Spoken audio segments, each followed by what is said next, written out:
Good morning. I'm harleysch from the LaRouche organization with your daily video update for October 31st, 2024. The topic today is going to be Russiagate, the lie that never dies. Remember Victoria Nuland, the Neocon former State Department deputy top official in the State Department, who was on the scene in Maidan Square in 2014, directing the regime change coup against the democratically elected government of Yanukovych in Ukraine? Well, the other day, Nuland was interviewed by Rachel Maddow and joined her in reveling in pushing the Russophobic line that Putin is again engaged in meddling in U.S. election.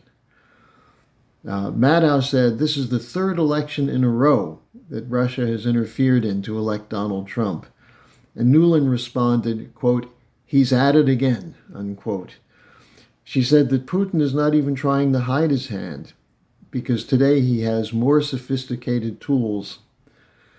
Now, this is rich coming from a person who was at the center of regime change coup operations when she was working in the State Department, especially in Ukraine under the direction of Joe Biden.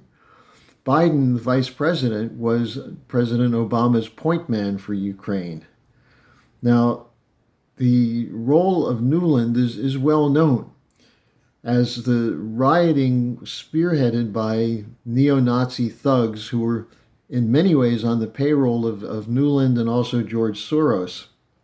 As they were threatening the government, there was a phone conversation that was leaked between Nuland and the U.S. ambassador in Kiev, Jeffrey Pyatt.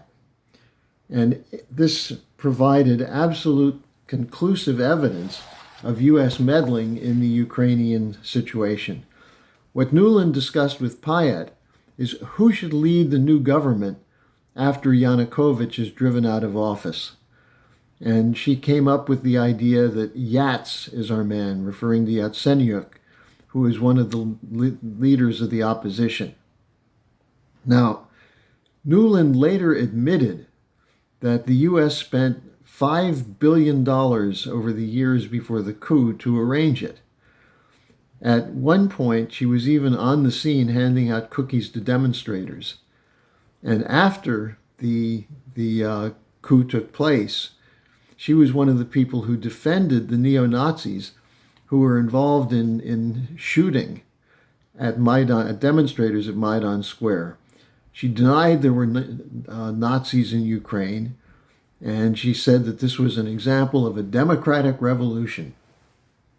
Now, when the conversation between Nuland and Pyatt was made public, State Department spokesman Jen Psaki, you remember her, she didn't deny its authenticity, but denied that the U.S. was involved in meddling in Ukrainian affairs.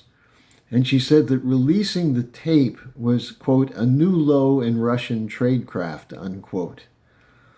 Now, if you look back over the years, what you'll find is that the United States has been involved in numerous coups, in disruption and meddling in other countries' affairs. Thanks to Edward Snowden, we know that the U.S. was involved in bugging world leaders, including Angela Merkel.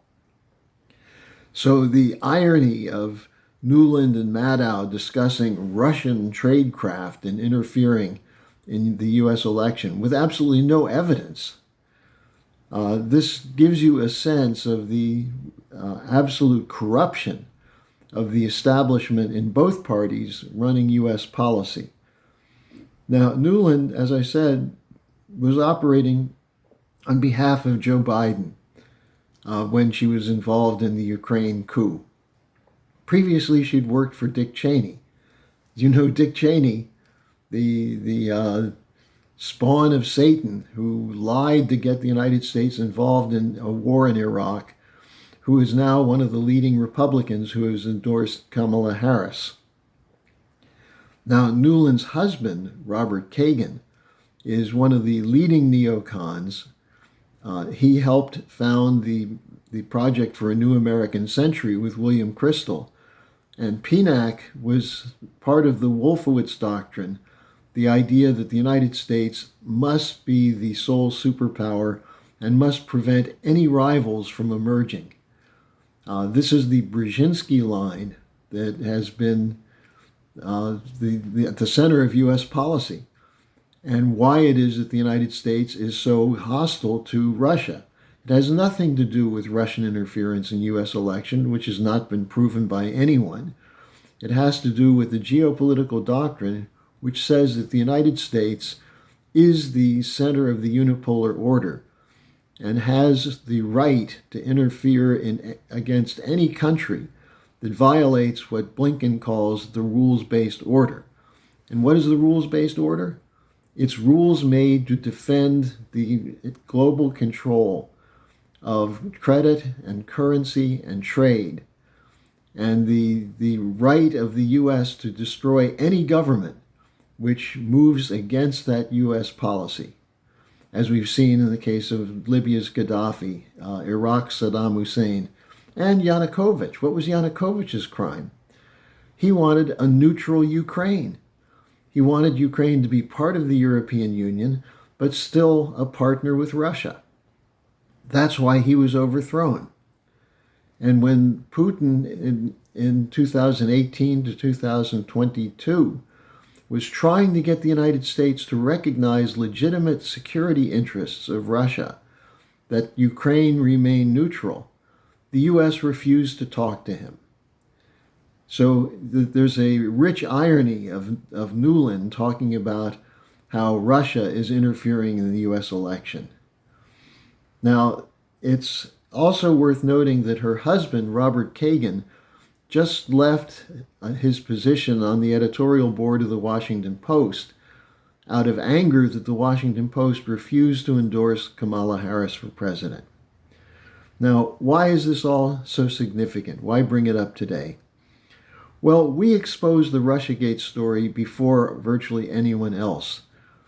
When Russiagate was first launched against Trump in the summer of 2016, it had actually been initiated in December 2015 by GCHQ in the United Kingdom, which said they had evidence that Russia was planning to interfere in the U.S. election. The Hillary Clinton campaign cooked up the idea of Russian electoral interference. They were aided by high-level operatives in British intelligence. There was the Steele dossier, for example, which was vouched for by the former head of MI6, Sir Richard Dearloffe. They also were coordinating with the FBI and the CIA, with members of the Obama administration, members of Congress, and the media. And they cooked up this story that Putin was involved in destabilizing and interfering with U.S. elections to elect Donald Trump, not only in 2016, but in 2020. And when this was investigated, Robert Mueller had to admit that there was not enough evidence to bring any charges, but more importantly, piece by piece of the lies were exposed, including by testimony from leading people who were involved in promoting it. So, for example, there was never any Russian hacking of the DNC computers and the Clinton campaign computers. So why bring it up again now? Well, keep in mind, these lies against Russia helped create a narrative of Putin is evil. Russia is out to disrupt and destroy the United States. That Putin will send his armies to rampage through Ukraine, eventually conquer all of Europe and threaten the United States. These are fairy tales. They're lies. And they all go back to the decision that was made in 1990, 1991 to extend NATO to the borders of Russia, to make sure that there was not an alternative to the sole superpower, the United States, in global economic policy. This is part of the Great Reset. It's part of the U.S.